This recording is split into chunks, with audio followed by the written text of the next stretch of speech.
collectively has rendered nearly 100 years of dedicated service to education in Darjeeling. Dr. Ms. Clara Coutinho has both the associate and the licentiate diplomas from the Trinity College of London.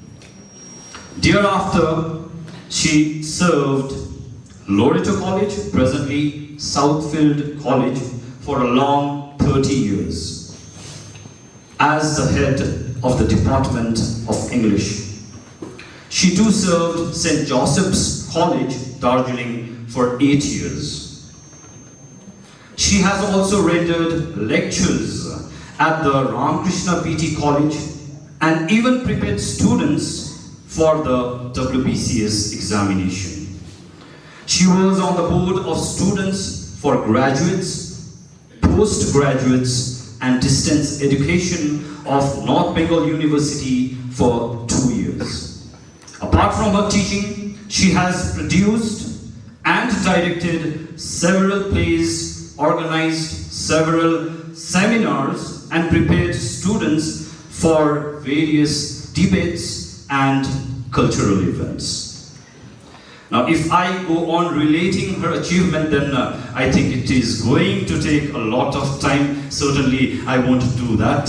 And yes, ma'am, your achievements are truly immeasurable. Ma'am, we are extremely honored to have you with us today, and hence I would urge you to kindly make your presence out here. And along with her, I request our acting administrator, Mr. Dennis, to do the needful. Thank you. Extremely honored to have you here.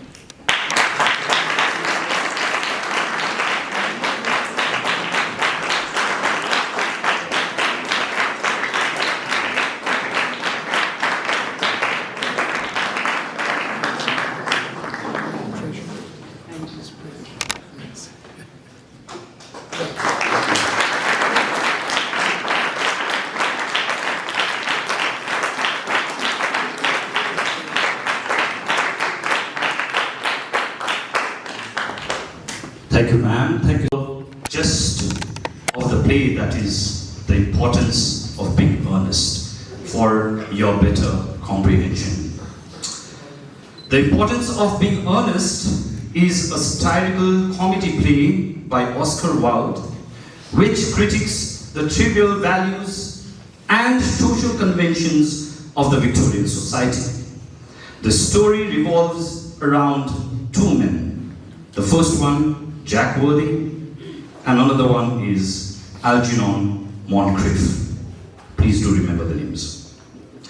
Who create fictional personas or identities to evade their social obligations and pursue their love interests. Jack, who lives in the country as a guardian, invents a rakish, a very wicked brother named Ernest to justify his trips to London.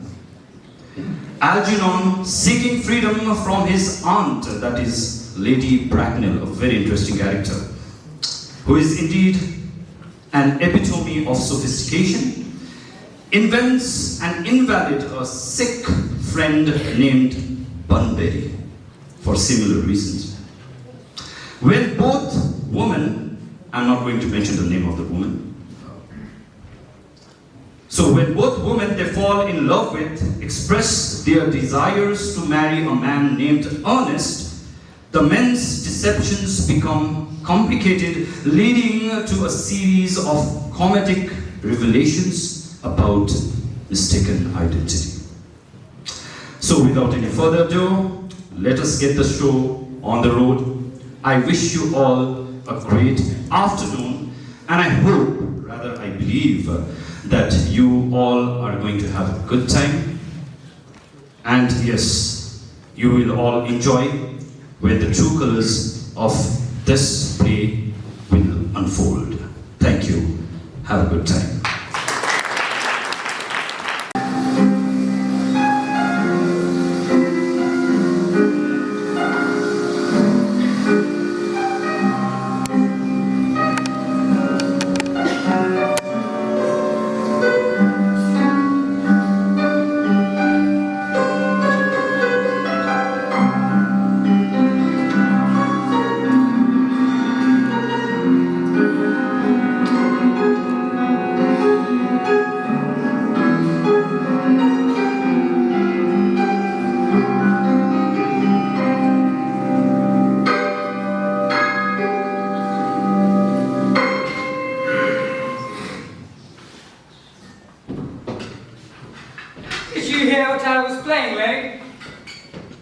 I did not think it polite to listen, sir.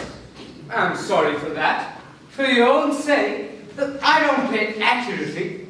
No, anyone can play accurately. I play much with wonderful expressions. As far as the piano is concerned, sentiment is my forte. I'm only practical towards life. Yes, sir. And speaking of the practicalities of life, have you got the cucumber sandwiches cut for Lady Bracknell? Yes, sir.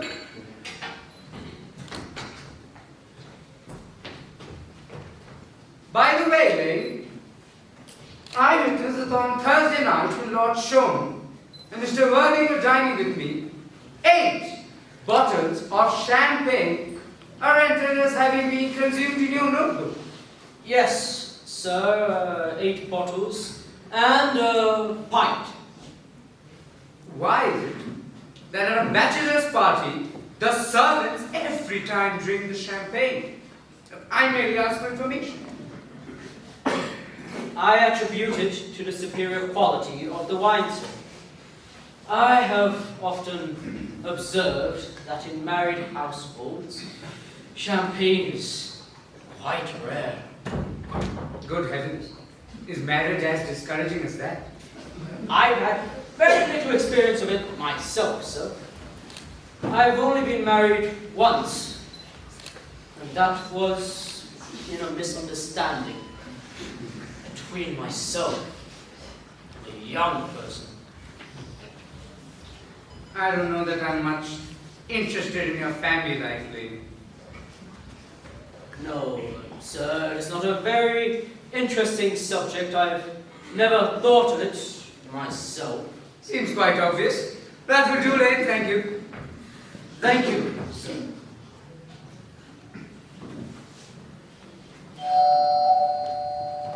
Lane's view on marriage seems somewhat careless. He seems to have absolutely no sense of his moral responsibilities.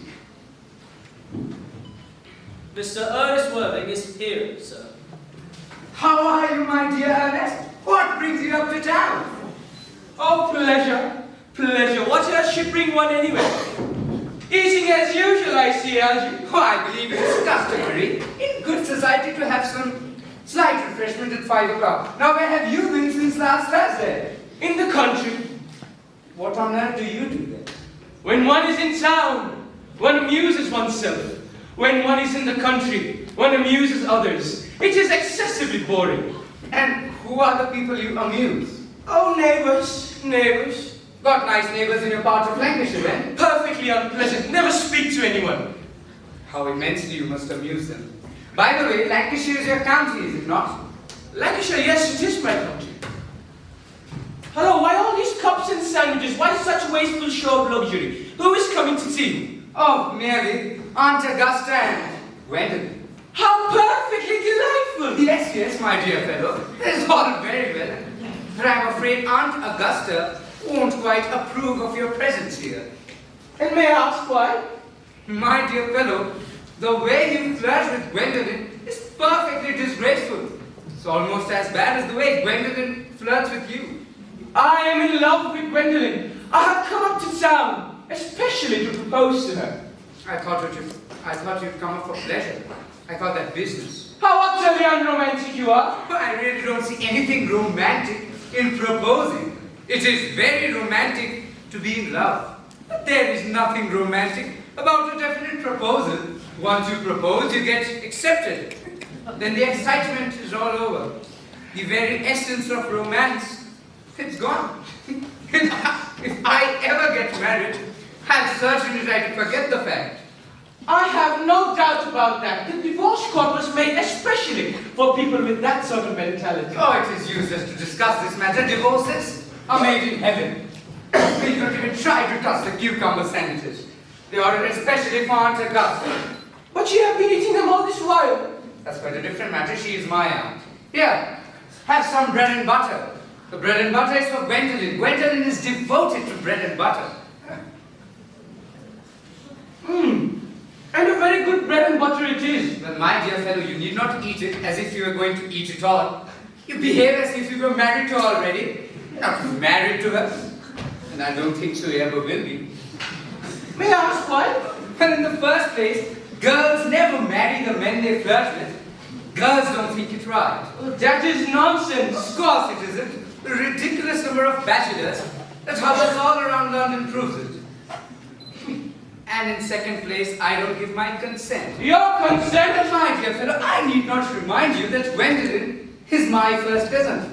And before I allow you to marry her, you'd have to clear the whole question of Cecily.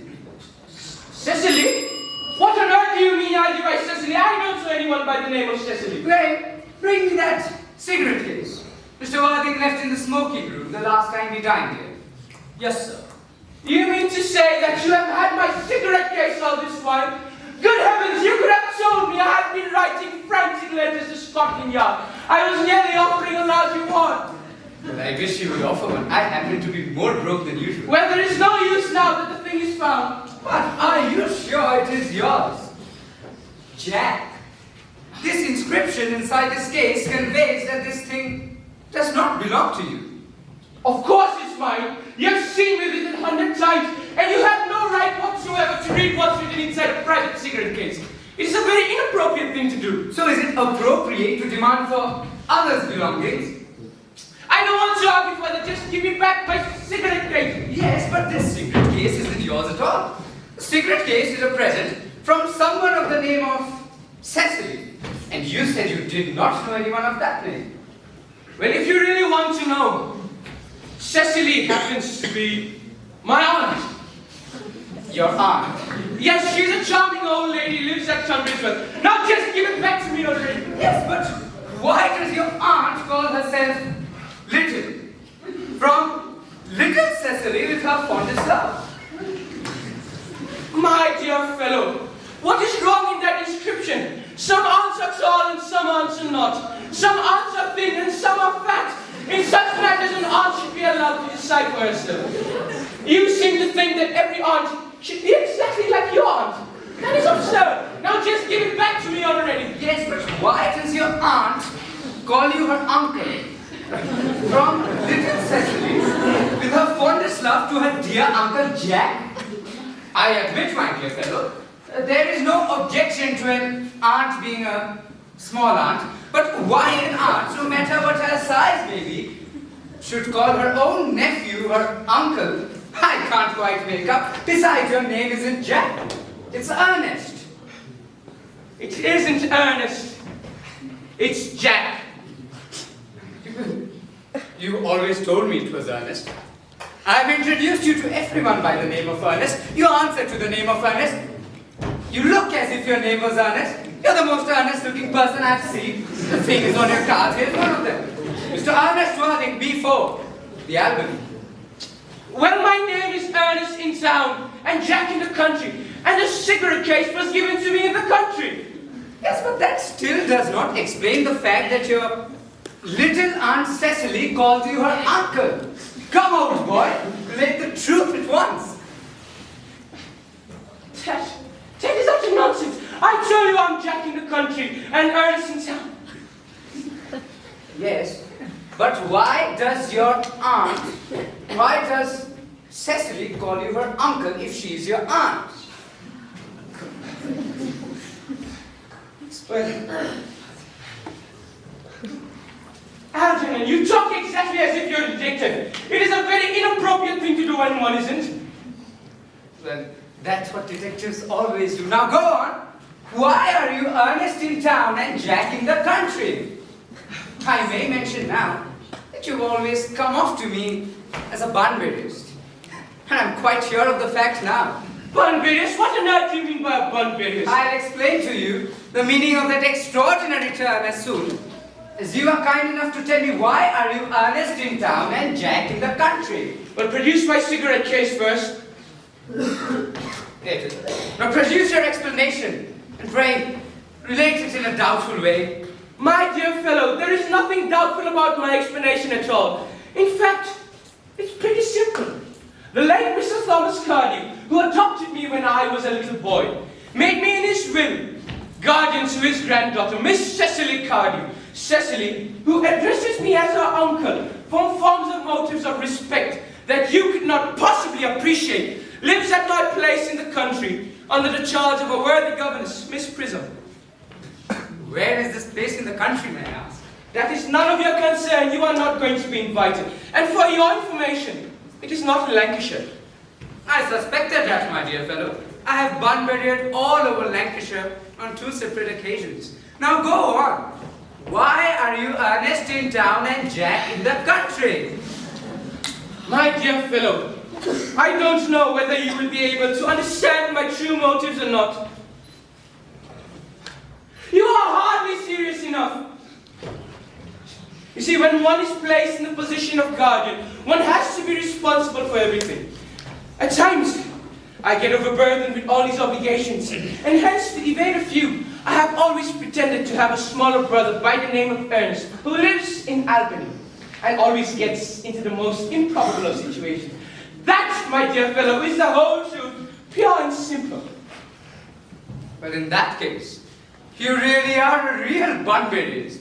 In fact, you're one of the most advanced Bunburyists I know. Bunburyist? What on earth do you mean by a Bunburyist? My dear fellow, you have invented a smaller younger brother called Ernest, in order that you may be able to come up to town as often as you would like. I, on the other hand, have invented a permanently invalid friend called Bunbury, in order that I may be able to go down into the country as often as I would like. You see, Bunbury is perfectly invaluable. Now let me tell you the rules of Bunbury. I'm not a Bunburyist at all. If Gwendolen accepts me, then I'm going to kill my brother Ernest. In any case, I think I'll do it, because Cecily is a little too much interested in him. And I strongly advise you to do the same with with your friend with that absurd name. Nothing will induce me to part with Bunbury, and in case you ever get married, it seems to me extremely problematic, you will be glad to know Bunbury. A man who marries without knowing Bunbury has a very tedious time. Oh, that is nonsense. If I marry Gwendolen, then I certainly would not want to know of Bunbury. And your wife will. Well, my dear fellow, you don't seem to understand that in married life, 3 is company full of excitement, while 2 is absolute boredom. You talk nonsense, and do you really understand what you say? Yes, if I listen very carefully, I do. Then you have far more brains than I have ever given you credit for. That must be Aunt Augusta now. Lady Bracknell and Miss Fairfax is here, sir.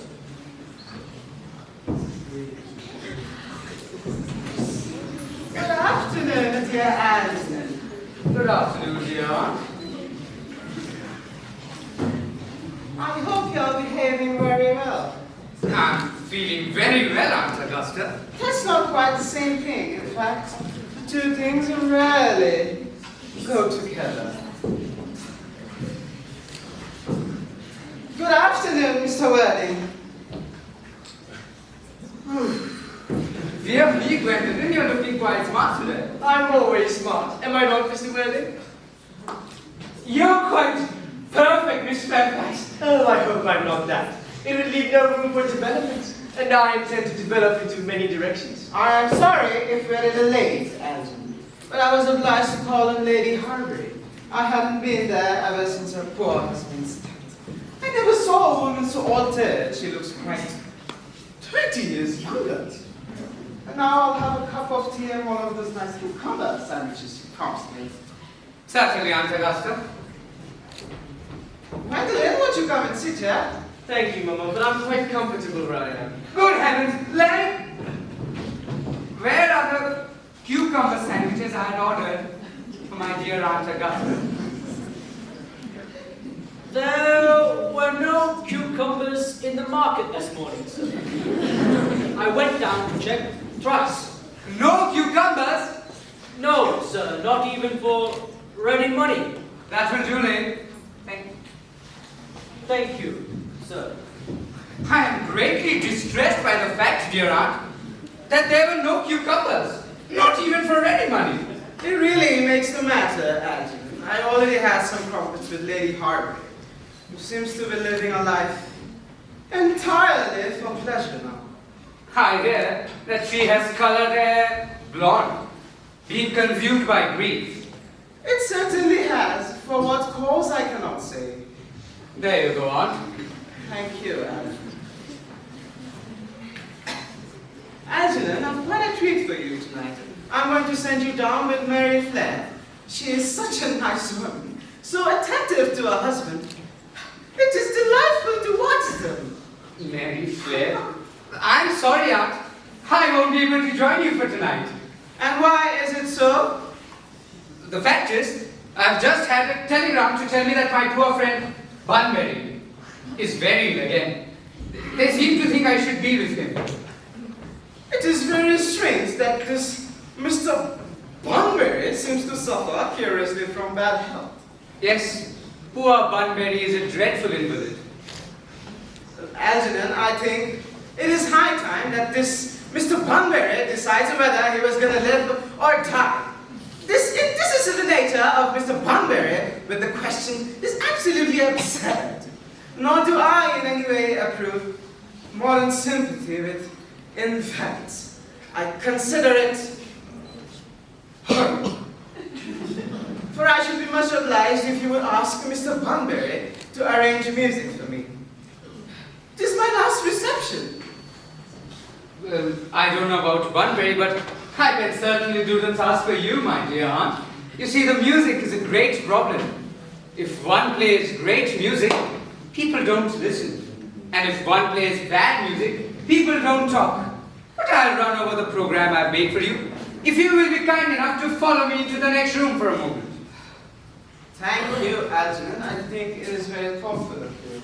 And I'm sure the program will be up to the light. I hope it will be. Gwendolyn, want you to accompany me? Certainly, Mamma.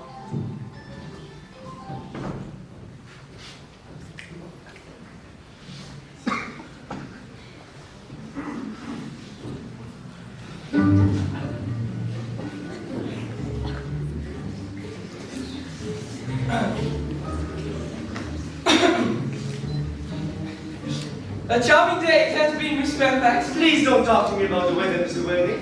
Whenever people talk to me about the weather, I always feel quite certain that they mean something else. And that makes me so nervous. I do mean something else. I thought so. In fact, I'm never wrong. Miss Fairfax, ever since the day I have met you, I have admired you more than any other girl I have ever met in my life. Since I have met you. Yes, I'm quite well aware of the fact. For me, you've always had an irresistible fascination. There is something in the name Ernest that inspires absolute confidence. From the moment Algernon first mentioned to me that he had a friend named Ernest, I knew I was destined to love you. You really love me, Gwendolyn. Passionately. Oh, darling, you don't know how happy you made me. My own Ernest. But you don't mean to say you couldn't love me if my name wasn't Ernest? But your name is Ernest. Yes, I know it is. But supposing it was something else, do you mean to say you couldn't love me then? Ah, that is clearly a metaphysical speculation, which is completely disconnected from real-world facts. As we know, it is impractical. Personally, darling, to speak quite honestly, I don't think the name Ernest suits me at all. It suits you perfectly. It is a divine name. It has a music of its own. It produces vibrations. Oh, well, really, Gwendolyn, I must say, I think there are lots of other much nicer names. Jack, for instance, a charming name. Jack? No, there is very little music in the name Jack. If any at all, indeed, it does not thrill. It produces no vibrations. I have known several Jacks, and they were all plain and boring. Besides, Jack is just a notorious substitution for John. And I pity any woman that's married to a man named John. The only real safe name is Ernest. Gwendolyn, I must get Christian and we must get married at once. There is no time to be lost. Married? Mr. Worthing? Well, surely. You know that I love you, and you lead me to believe that you feel no indifference towards me. I adore you, but you haven't proposed to me yet. Nothing has been said about marriage. Well, may I propose now? I think it would be an admirable opportunity, and to spare you any possibilities, I think it quite frankly to tell you fair beforehand that I'm fully determined to accept you. Oh, Gwendolyn! Yes, my darling. What have you got to say to me? You know what I have got to say to you. Yes, but you don't say it.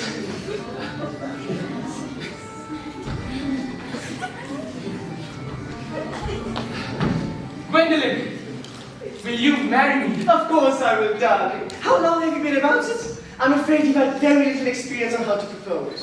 Well, I've never loved one but you. What wonderfully blue eyes you have, Ernest. They're quite blue. I hope you will look at me just like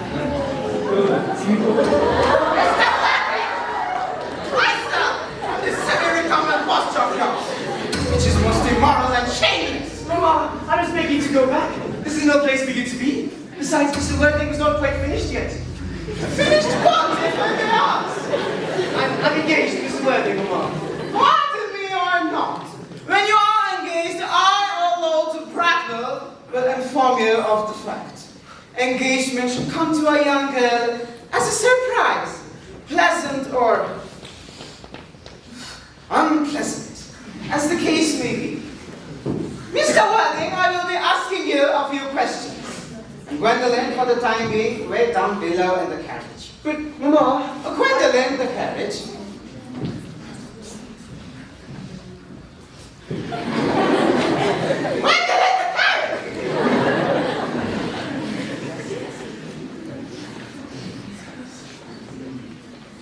You can take a seat, Mr. Worthing. Thank you, Lady Bracknell. I prefer standing. Well, I feel bound to tell you that you're not down on my list of eligible young men. Although I'm quite ready to enter your name, your answers should meet an affectionate mother's requirements. Do you smoke? Well, yes, I must admit, I smoke. I am glad to hear it. A man should always have an occupation of some kind. How old are you? 29. A very good age to get married at. I've always been of this opinion that a man who desires to marry should either know everything or nothing. Which do you know?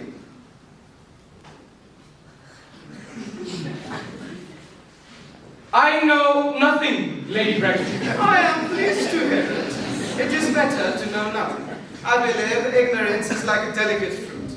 Once touched with knowledge could be easily spoiled. What is your income? Between 7,000 and 8,000 a year. In land or investments? In investments chiefly. That is satisfactory. Owning land does provide social status, however, it does not generate much income. Well, I do own land, of course, in the country. About 1,500 acres. Yes, but I do not depend on that for my real income. As far as I can make out. The poachers are the only ones that make anything out of it. A country house? How many bedrooms? About. Well, that could be cleared up afterwards. A townhouse, I hope. A girl with a simple and unspoiled nature like Gwendolen will hardly be expected to reside in your country. Well, I do own a townhouse in Belgrade Square, but for the time being, it is being rented out to Lady Bloxham. But of course, I can get it back in 6 months' notice. Lady Bloxham? I do not know her. Oh, she is a lady considerably advanced in years. She goes around very little. Nowadays, there is no guarantee of the respectability of character. What number in Belgrade Square? 149. The unfashionable side? I thought there was something. I think that will be changed afterwards. You mean the fashion or the style? Both if necessary. Are your parents living? I have lost both my parents. Both? Mr. Worthing, to lose one parent could be regarded as misfortune. But to lose both? Looks like carelessness. Who was your father? Was he someone of some wealth? Well, I'm afraid I don't really know. The thing is, Lady Bracknell, I had told you I had lost both my parents. But it would be nearer the truth to say they seem to have lost me. I was found. Found? The late Mr. Thomas Cardew, an old gentleman of a very charitable and kind nature, found me. He gave me the name of Worthing because he happened to have a first-class ticket to Worthing at the time. Worthing is a seaside resort near Sussex. And where did this charitable gentleman with the first-class ticket of the seaside resort find you? In a handbag.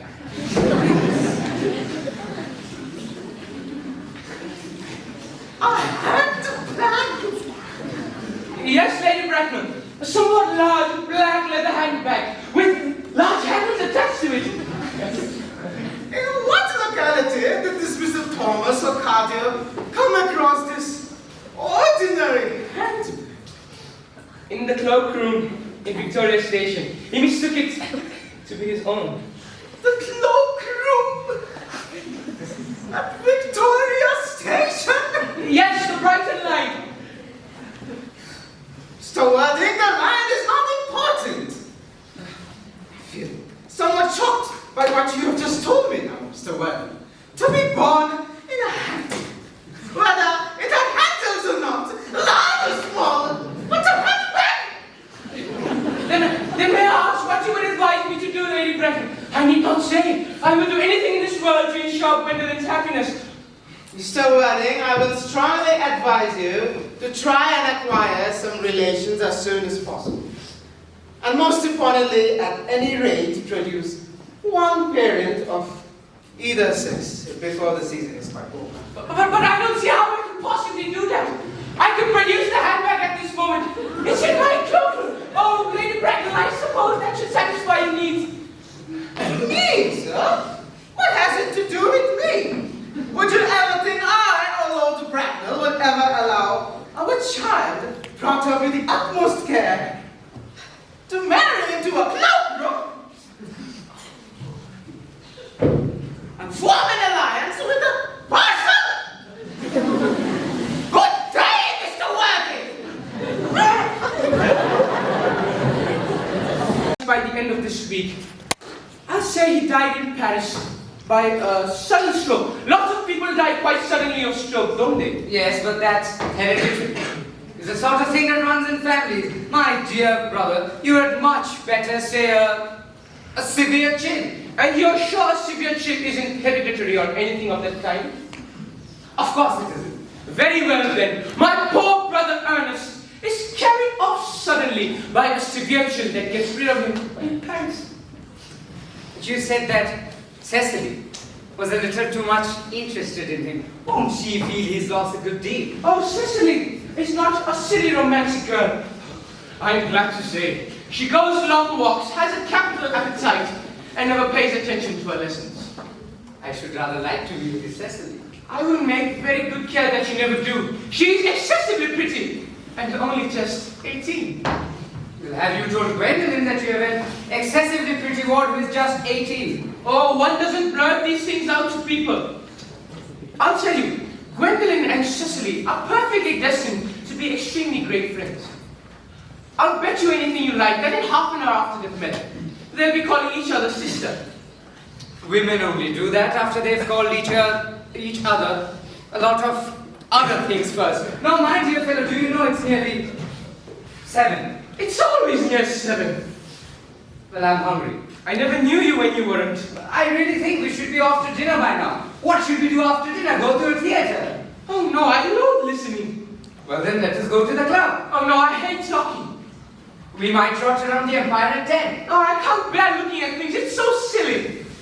Then what shall we do? Nothing. It's awfully hard work doing nothing.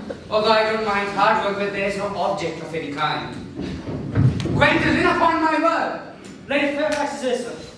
Algy, kindly turn your back. I have something very particular to ask, Mr. Worthing. Oh, I do not think I can allow this at all. Algy, you always adopt a strictly immoral attitude towards life. You're not quite old enough to do that. Dear Gwendolyn, Ernest, my dear, we may never be married. From the expression on Mamma's face, I fear we never shall. And though she may prevent us from becoming man and wife, and I may marry someone else, and marry often, nothing she can possibly do can alter my eternal devotion to you. Gwendolyn, the story of your romantic origin, as related to me by Mamma with unpleasing comments, has naturally stirred the deeper fibers of my nature. The simplicity of your character makes you exquisitely incomprehensible to me. What's your address in the country?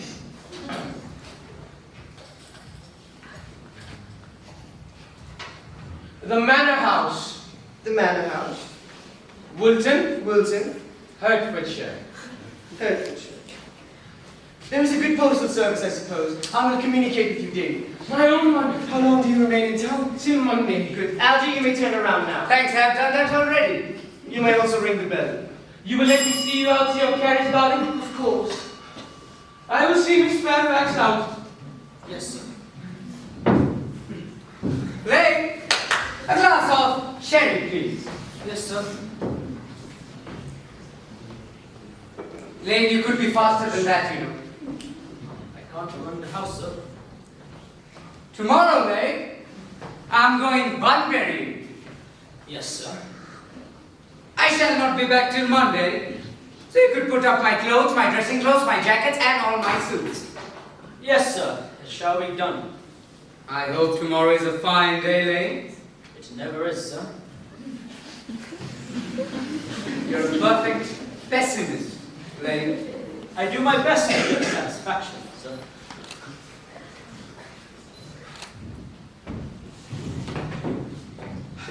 There is a sensible, intellectual girl, the only girl in my life that I would ever want to marry. What on earth are you so amused at? Oh, I'm a little worried about poor Bunbury. That is all. If you don't take good care of your Bunbury, he will surely get you into some serious trouble someday. Oh, I love troubles. They're the only thing that are never serious. That is utter nonsense, Algie.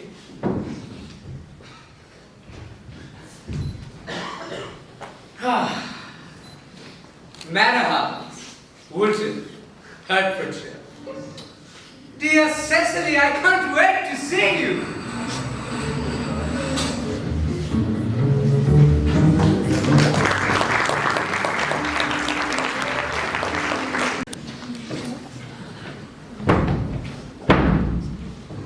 Lane, you really should get to fixing this door now. Yes, sir. Your packing is done, sir. Perfect, Lane. You're the most perfect person I can think of.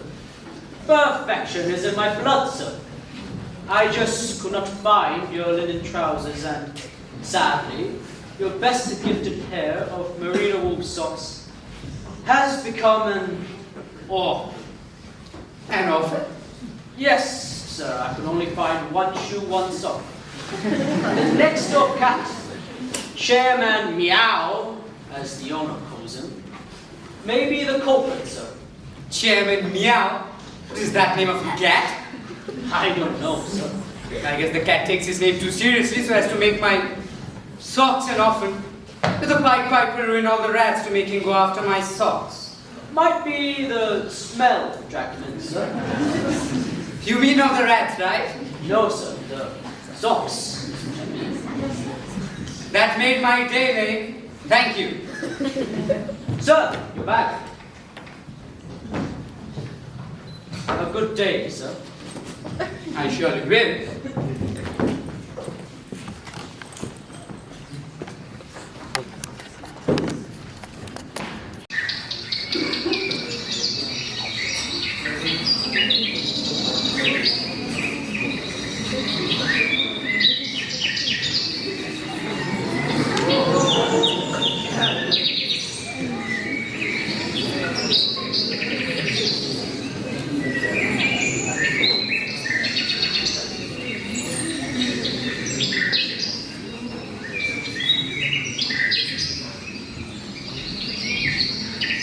Cecily, what nonsense are you doing? Don't you know that that is the worker's duty rather than yours? Especially when it's time for your German lessons. But I don't like German. I don't think it is a becoming language. Child, don't you know how serious your guardian is with German? He told me to particularly put stress on German while he was leaving for the town yesterday. Oh, Uncle Jack is always so serious. It is not healthy for a normal person to be so serious all the time.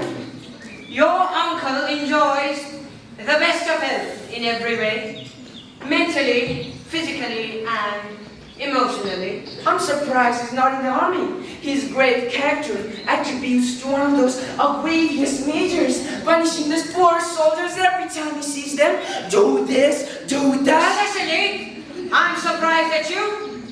Mr. Worthing has many problems in his life. It is true that fun is absent in his conversation, but you must remember his constant anxiety about that unfortunate young man, his brother, Ernest. You should tell this unfortunate young man, his brother Ernest, to come down here sometime. For what? I mean, you might have a good influence over him, you know? Your German, your geology, and all the sort of stuff might just make him a better person. Only God's grace can help that man. I am no God. It would be like teaching a walk, I suppose. Oh look, Dr. Josel's here. Oh, Doctor! Oh, it's a pleasure to meet you. How are we this morning, Miss Prism? I hope you're doing well. Well, Actually, Miss Prism here was having a slight headache, and taking a short stroll with you might just help her. When did I mention any haste? You see, Miss Prism, I can just tell her by looking at your face. After all, I care about you. Cecily, are you trying to... No. I'm not thinking about skipping my German lessons. Cecily, I hope you're not inattentive. That is far from the truth, I'm afraid. Why so? If I was as fortunate as you to be a student of Miss Prism, I would have hung upon her lips. Oh, it was a metaphor. My metaphor was drawn from me. Anyway, when do you expect Mr. Worthing to come? We expect him by Monday. All right. I shall leave Juliet and a pupil. I shouldn't disturb you anymore. Juliet, but Doctor, my name is Maria. A beautiful mistake caused you to Shakespeare, I suppose. Well, I hope to see you both on the event song today. Good day, ladies. Well, Doctor, I believe I am having a slight headache. Taking a short stroll with you might just help us. With pleasure, Miss Prism. With pleasure. We might go as far as the school's park and behind the back. Oh, Doctor, that would be delightful. Cecily, you are to study political economics, the fall of the rupee, and how sometimes some things can turn out to be something unexpected. Let's go, Miss Prism. Let us go, Doctor.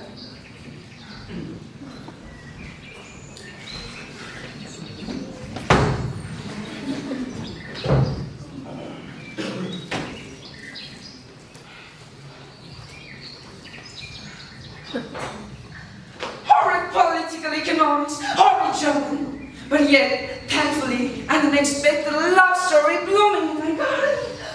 I wonder when will my turn come? Dear Ernest, my wicked cousin Ernest. Mr. Ernest Worthing has just driven over from the station. He has brought his luggage with him. Mr. Ernest William, Arsenal Down Square, B4. Jack's brother! Did you tell them Mr. Worthing was in town? Yes, miss. He seemed very disappointed. I mentioned that you and Miss Prism were in the garden. He told me he wanted to speak to you privately for a moment. So Mr. Worthing's come here, and I urge you to arrange a room for him at the earliest. Please go now. I've never really met any wicked person before. I feel rather frightened. I'm so afraid. What if it looks just like everyone else? Oh God! He does! You are my little cousin, Cecily, I'm sure. You must be under some mistake. I'm not little at all. In fact, I'm more than usually tall for my age. Yes, I am your cousin, Cecily. And you, I see from your card, are Mr. Jack's brother. My wicked cousin Ernest. I am not really wicked at all, cousin Cecily. You mustn't think that I am wicked. Then you must have been deceiving us all in a very inexcusable manner, pretending to be really good and really wicked all the time. I hope you're not leading a double life. That would be hypocrisy. Oh, I have been rather reckless. I'm glad to hear that. Now that you mention the subject, I have been very bad in my own small way. I don't think you should be so proud of that, although it must have been very pleasant. It is much pleasanter being here with you. I can't understand how you're here at all. Uncle Jack won't be back till Monday afternoon. Well, in that case, I plan to depart by Monday morning, for I have an important business meeting to attend. Oh, couldn't it be delayed? I'm afraid the appointment is urgent. Oh, I know how important it is to not keep a business engagement waiting if one is to retain any sense of the beauty of life. But I think you better wait till Monday morning. He wanted to speak to you about your immigrating. About my what? You're immigrating. He has gone up to buy your outfit. I certainly wouldn't let Jack buy my outfit. He has no taste in fashion. Unfortunately, I agree with you. But he said that he's going to send you to Australia. Australia? I'd sooner die. He said that on Wednesday night, that you would have to choose between this world, the next world, or Australia. I desire to exist in this world, Cousin Cecily. This world is good enough for me. Oh, but are you good enough for it? I'm afraid I'm not that. That is why I want you to correct me, Cousin Cecily. I'm afraid I have no time this afternoon. Well, how about you correct me this afternoon? Well, I should certainly give it a try. I feel better already. You rather look a little worse. That is because I'm hungry. Oh, how stupid of me. I should have known how important it is to have regular and wholesome meals when one is about to lead an entirely new life. Won't you come in? Might I have a buttonhole first? I never have any appetite unless I have a buttonhole first. Carnation or lily of the valley? No, I prefer a pink rose, Cousin Cecily. A pink rose? Why is that? Well, because you are like a pink rose. I can't understand. How can you talk to me like that? Miss Prism never says things to me like that. Well, that Miss Prism is clearly a blind old lady who has no idea of what real beauty looks like. But Miss Prism says that all good looks are a trap. Well, they're a trap every sensible man like me would desire to be caught in. You are the prettiest girl I ever saw. What am I to do now?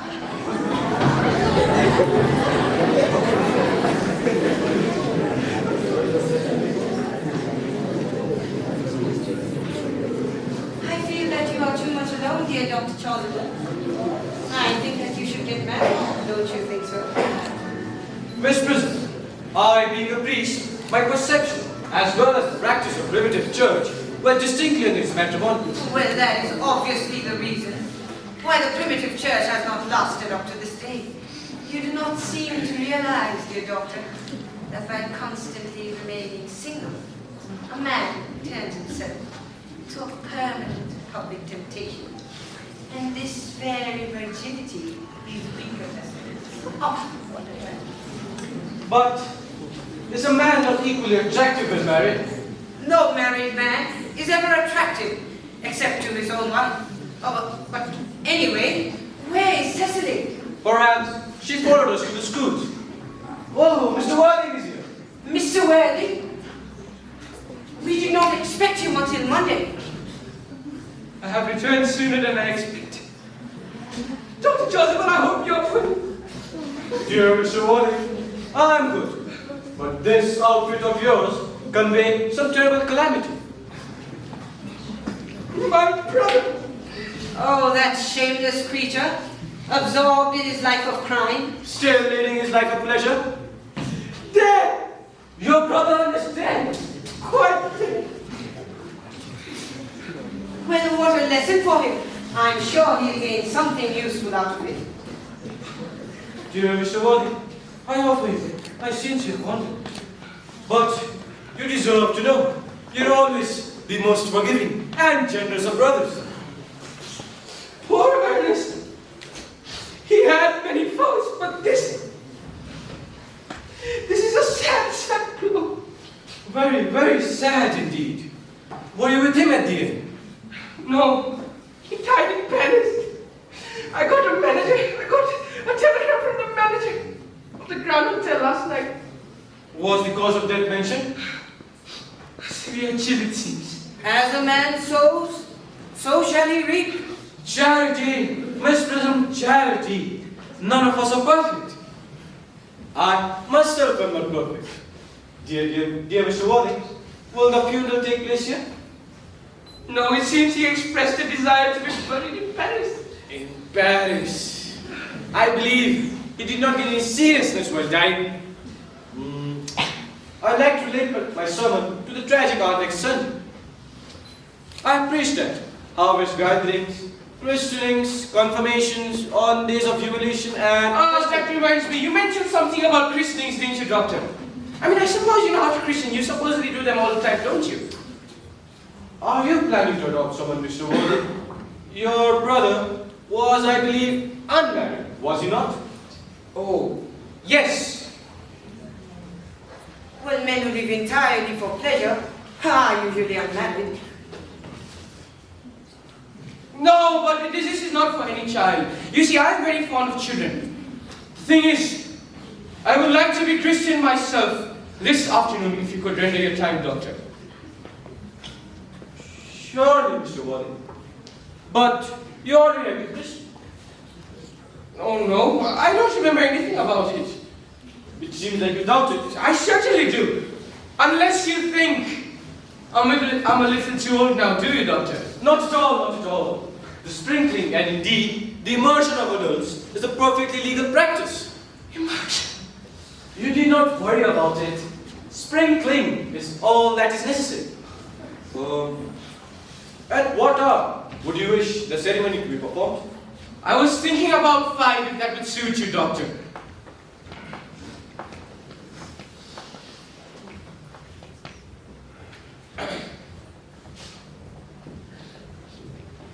Perfect. Perfect, Mr. Worthing. You shall be joined by the poor twins of Jacob, the Worthing, a most hard-working man. Oh, I don't see much fun in being Christian with babies. A little childish, don't you think? Would 5:30 do?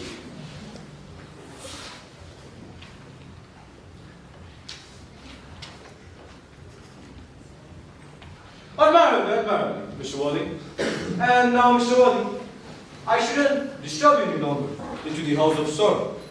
I'll advise you not to be consumed by grief. What seems to us bitter trials are often blessings in disguise. Well, this seems to me to be a blessing of an extremely obvious kind. Uncle Jack! I'm so pleased to meet you.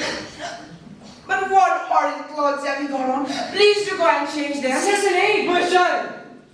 Uncle Jack, why do you look like as if you've had a terrible toothache?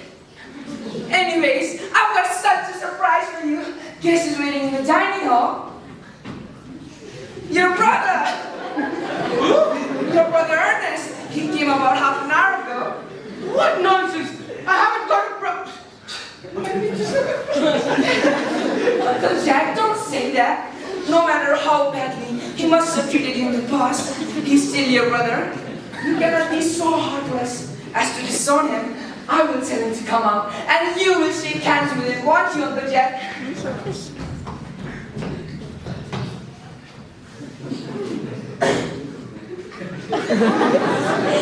Whoa! This is quite a good news. He's back.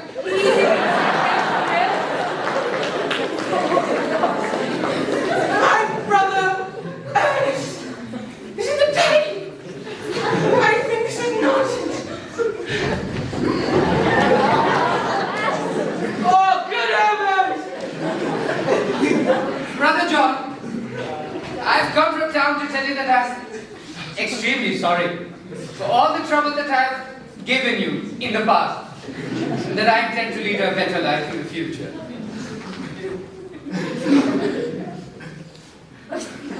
Uncle Jack, you will not refuse your own brother's hand, will you?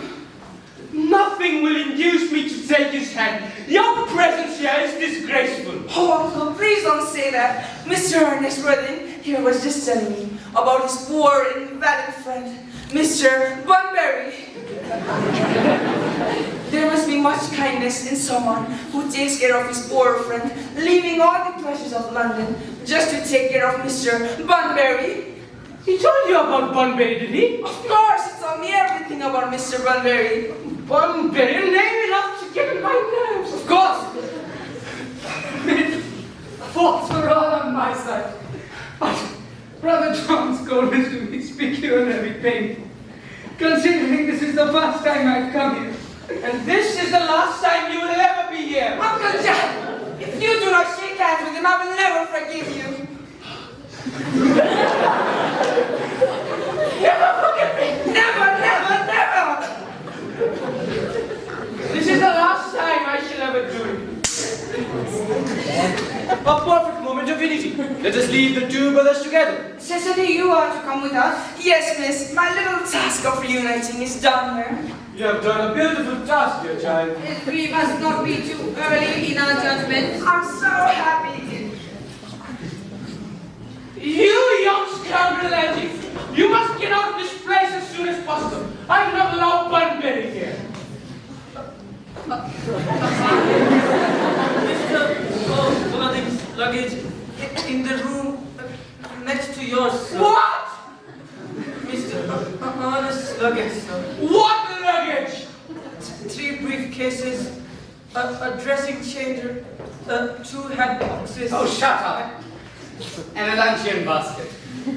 I'm afraid, dear Jack, I won't be able to stay more than a week this time. Merry men! What did a dog cut at once? Mr. Ernest has suddenly been called back to town. Yes, sir.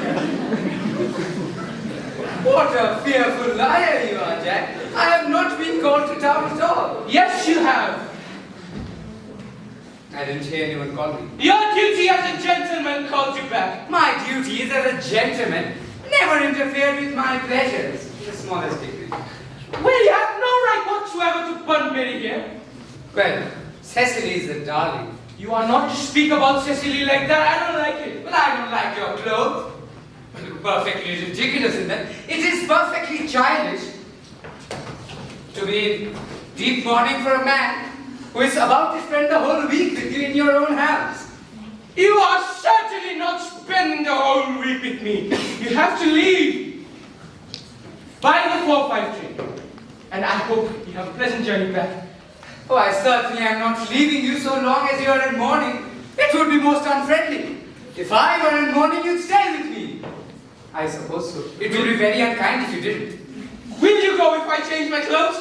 Yes, if you're not too long, that I've never seen a man take so long to dress. Such little results.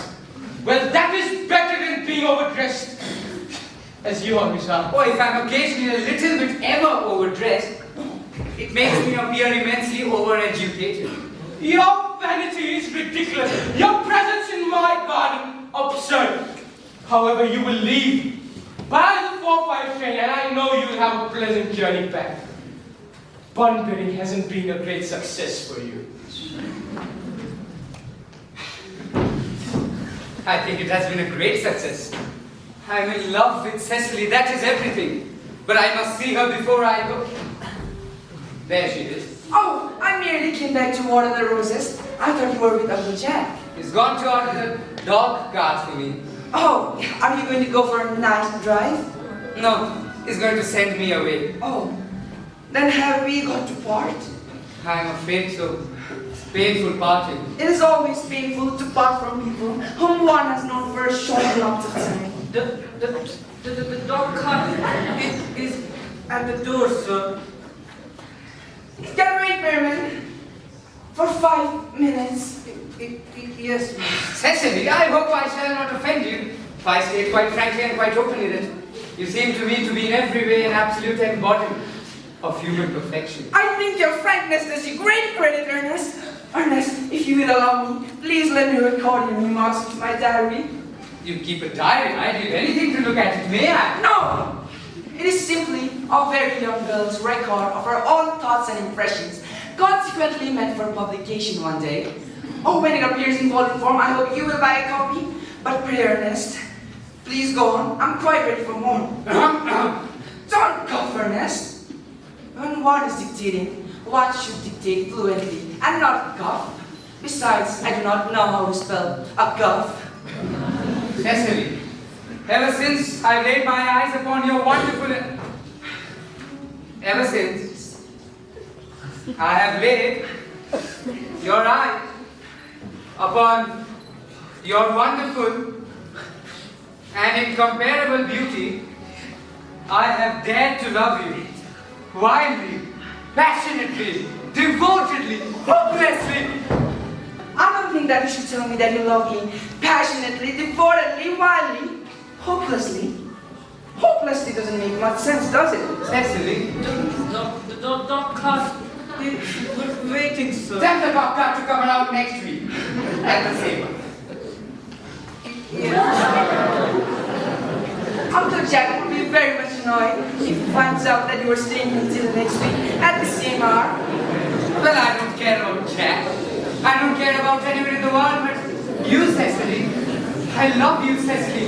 You will marry me, won't you? Yes, Silver, of course! In fact, we have been married for the past 3 months. For the past 3 months? Yes, it will be exactly 3 months on Thursday.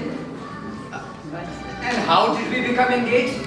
Well, ever since Uncle Jack first confessed to us about his younger brother, who was very wicked and very bad, you, of course, have formed the chief topic of conversation between myself and Miss Prism. And of course, a man who's much talked about is very attractive. I dare share this, but I fell in love with you. Darling, but when was our engagement settled? On the 14th of February last. I accepted you under this dear old tree. And this is the ring which I bought the next day in your name. And this is the bangle with the true lover's knot, which I promised you always to wear. Did I give you this? It is very pretty, isn't it? Yes, Ernest, you have wonderfully good taste. And this is the letter box in which I keep all your letters. But my darling Cecily, I have not written you any letter. You hardly remind me that, Ernest. I was forced to write the letters for you. I wrote always 3 times a week, sometimes even often. Well, do let me read them, Cecily. No. That would make you far too conceited. The 3 that you wrote me after our engagement was broken up were so beautiful and so badly misspelled that I cannot read it even now. But was our engagement ever broken off? Of course it was. On the 22nd of March. You can read the entry if you like. Today I broke off my engagement with Ernest. I think it is better to do so. The weather continues charming. Yes, but why did you break off our engagement, Cecily? What had I done? I had not met you till then. Cecily, I'm very hurt indeed by the fact that you broke off our engagement, especially when the weather is so charming. Well, it would hardly have been a serious engagement if it wasn't broken up once or twice. But I forgave you before the week was out. Perfect angel you are, Cecily. You romantic boy. I hope your hair curls naturally, doesn't it? Yes, darling, it does. With a little help from others. I'm glad to hear that. Well, you won't break off our engagement again, will you, Cecily? No, of course I cannot. The fact that we have met today after our 3-month engagement. And of course, there's the question of your name, Ernest. Something holds me very close to your heart. Yes, of course. There is something in the name Ernest which inspires absolute confidence. I pity any other woman whose husband's name is not Ernest. But my darling Cecily, you don't mean to say you couldn't love me if I had any other name? Any other name? Oh, any name you would like. Algernon, for instance. Algernon? But I don't like the name of Algernon. But my own dear sweet darling Cecily, I cannot see why you should object to the name of Algernon. It is not at all a bad name. It is a rather aristocratic name. Half of the fellows in the bankruptcy court are called Algernon. But seriously, Cecily, you don't mean to say you could not love me if my name was Algie? Ernest, if your name was Algernon, then I might respect you. I might admire your character, but I'm afraid I would not be able to give you my undivided attention. Cecily, I must...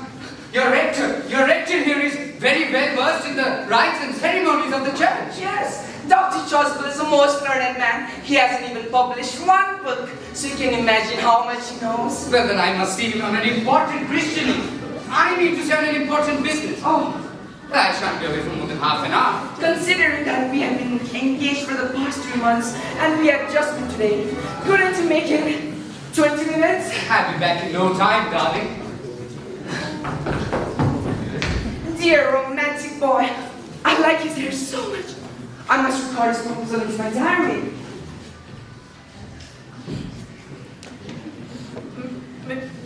Miss Fairfax has just called to see Mr. Worthing on a very important business. Isn't Mr. Worthing in the library? Mr. Worthing went in the direction of Dr. Tossington's residence a few moments ago. Well, tell Miss Fairfax to come here. Mr. Worthing is bound to be back soon. And please bring tea. Yes, miss.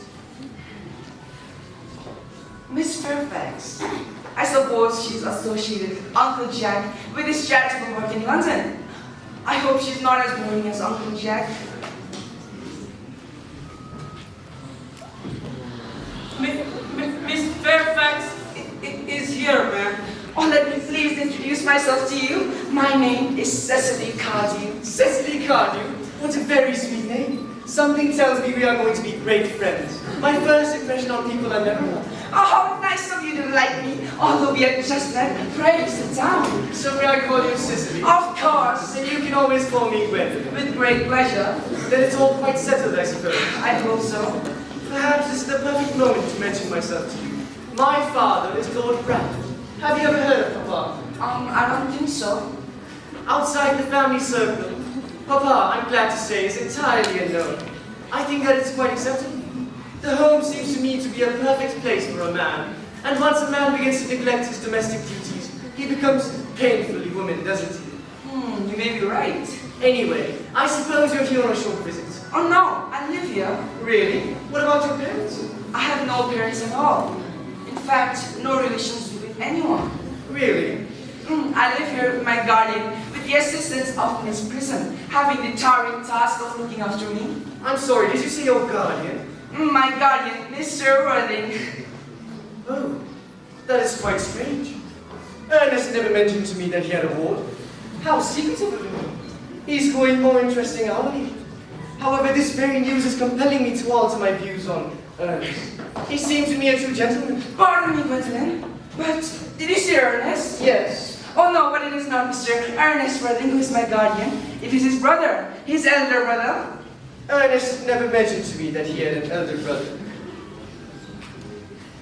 You see, they have not been on very good terms for a long time now.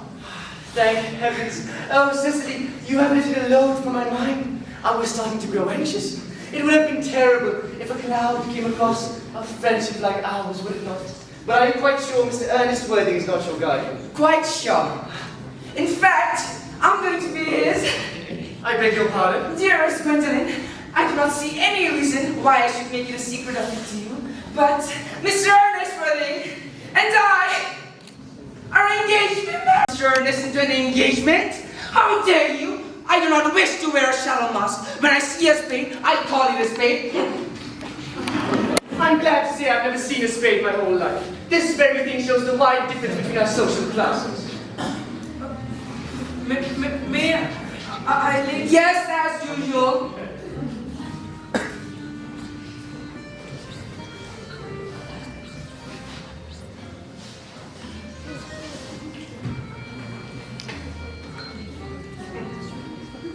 Are there any interesting areas to explore in this surrounding? Oh yes, many. Just from the hill nearby, one can see 5 counties. 5 counties? I don't think I should quite like that. I hate crowds. Oh, Miss Fairfax, I suppose that is why you live in town.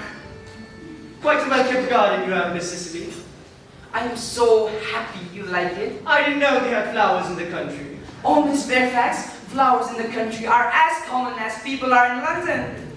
Honestly, I cannot understand how people survive in the country. I find it so boring. Oh, quite boring due to its simplicity and honesty. Oh, Miss Fairfax, would you like some tea? Thank you. Detestable good, but I require sugar. Sugar? No, thank you. Sugar is hardly fashionable anymore.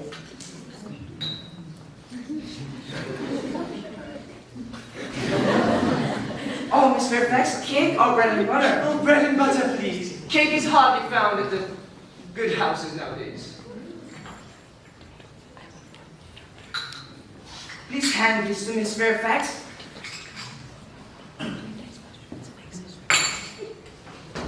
You have filled my tea with lumps of sugar, and despite asking for bread and butter, you have given me cake?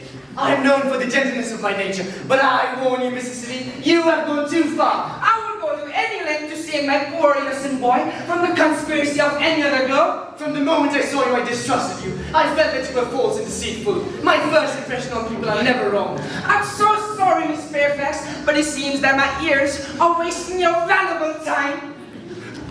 Cicely? Ernest, my own Ernest. Oh, a moment. May I ask if you're to be engaged to that young lady? Dear little Cicely, of course not. Who could have put that thought into that pretty little head of yours? Thank you, you may. Oh, Miss Fairfax, I knew there must be some misunderstanding, for the man standing right beside you is none other than my guardian, Mr. Jack Worthing. I beg your pardon? Yes, this is my guardian, Uncle Jack. Jack! Oh, here comes Ernest. Come over, Ernest. Are you to be engaged to that lady over there? To watch it. Good heavens, Gwendolyn! Yes, Gwendolyn! Good heavens, Gwendolyn! Of course not! Who could have put such an idea? A pretty little head of yours. Thank you, you may. I believe this. You see, the young gentleman embracing me now is none other than my cousin, Mr. Algernon Moncrief. Algernon Moncrief! Are you called that? I cannot deny. And are you called Jack? I could deny it if I liked. But I could deny anything if I liked. But the fact is, my name is Jack. My name has been Jack for years. A gross deception. It seems that both of us have been wrong, Gwendolyn. My poor wounded sister. My sweet, strong Gwendolyn. Oh, you call me sister when you Of course. There's just one question which I would like to ask my guardian. An excellent idea. Mr. Webb. Or tie, and act under proper medical advice. Mr. Worthing, may I ask you a question? Whose hand looks to me peculiarly disrespectful? She is Miss Cecily Cardew, my ward. I'm engaged to be married to Cecily, Aunt Augusta. I beg your pardon? Lady Grenville, I'm engaged to be married to Mr. Moncrief. I don't understand what is so peculiar about this place that everyone is willing to get engaged. Mr. Worthing, I will be asking you a question as the righteous guardian of Miss Cardew. Cardew. Mr. Worthing, is Miss Cardew too connected to the larger railway stations of London?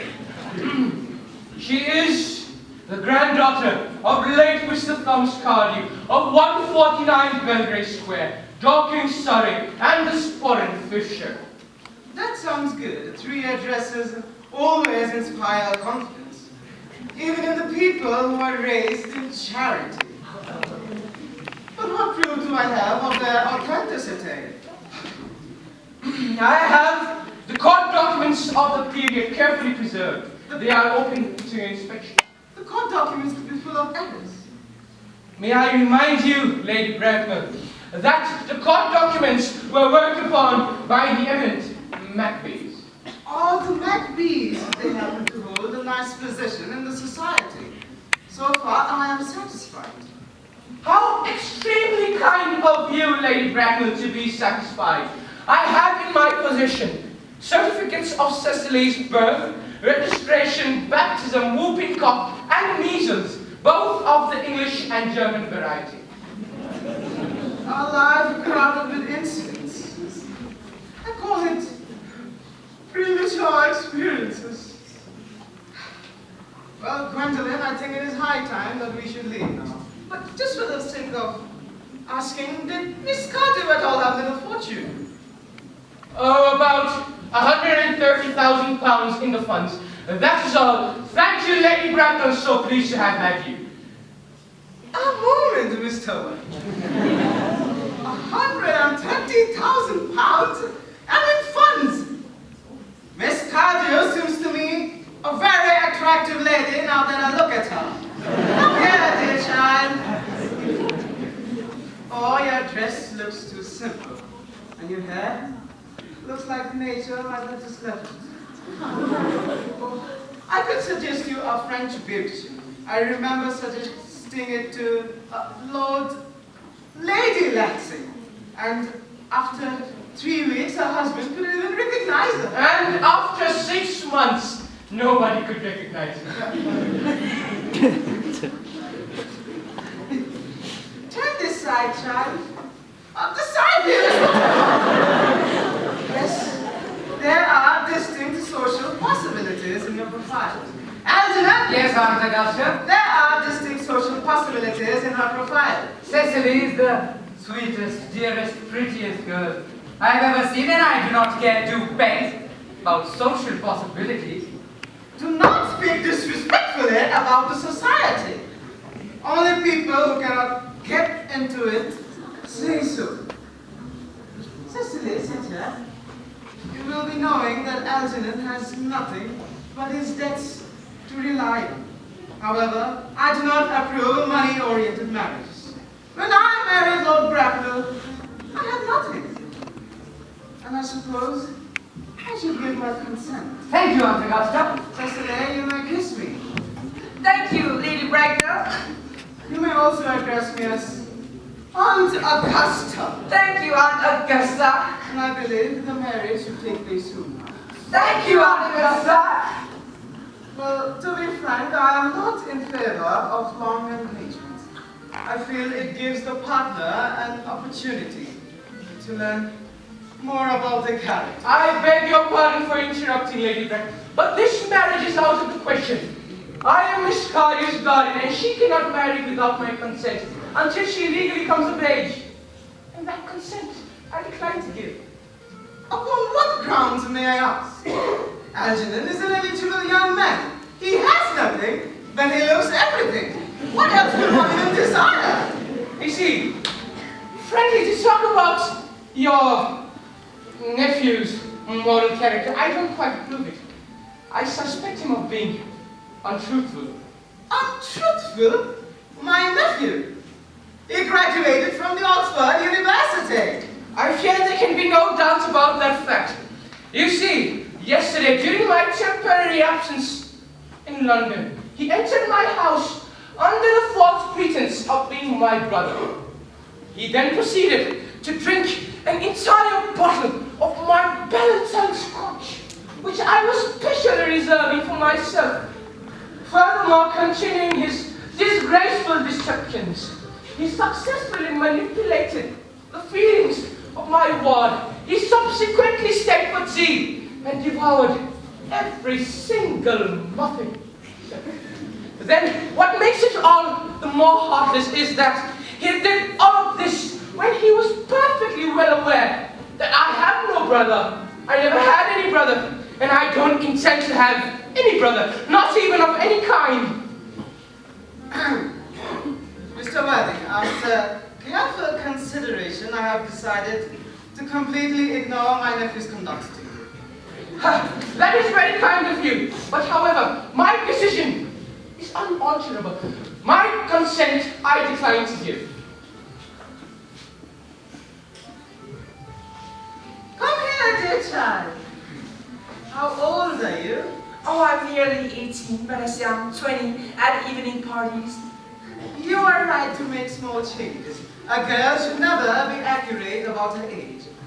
And I'm quite sure you will attain the age of, and you'll get married, and the consent is not important. I beg your pardon for interrupting once more, but according to the will of her grandfather, Cecily does not come legally of age. till she is 35. That does not seem to me to be a grave objection. 35 is a very attractive age.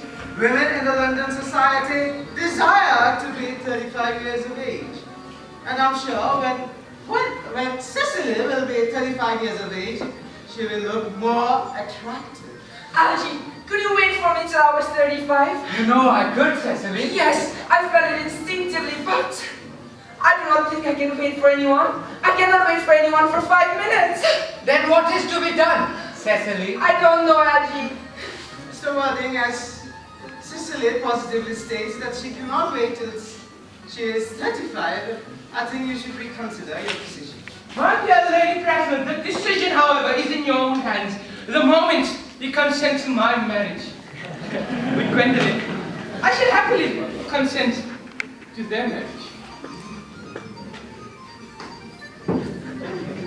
Mr. Worthing, you must be aware that what you propose is out of the question. Then a passionate virginity is all that we can look for. That is not the destiny I desire for Gwendolyn. And as for Algernon, I think he can choose for himself. Gwendolyn, I think we are late. If not 5, we have missed 6 trains by now. Everything is quite ready for the Christians. The Christians, sir? But they are not yet married. Both of the gentlemen have expressed a desire for immediate baptism. At their age, the idea is irreligious. Algernon, I forbid you to get baptized. I will hear no such excesses. So, is it confirmed that there shall be no christenings at all this afternoon? Unaffected by any external circumstances, I am resolved to be christened, Doctor. Then I should return to chapel at once. Indeed, I've just been informed that Miss Prism is waiting for me in the vestry. Miss Prism? Did I hear you mention Miss Prism? Yes, Lady Bracknell. I'm on my way to join her. She is the most cultivated of ladies. She's an epitome of respectability. May I ask what position she holds in your household? I'm a celibate, madam. Miss Prism, for the last 3 years, has been Cecily's esteemed governess and valued companion. In spite of what I hear, I must see her at once! Let her be sent for! She approaches. She is near. Oh, there she comes. Oh dear Dr. Chasuble, I was told that you expected me in the vestry. I've been waiting for you there for an hour and 3/4. Prism? Come here, Prism!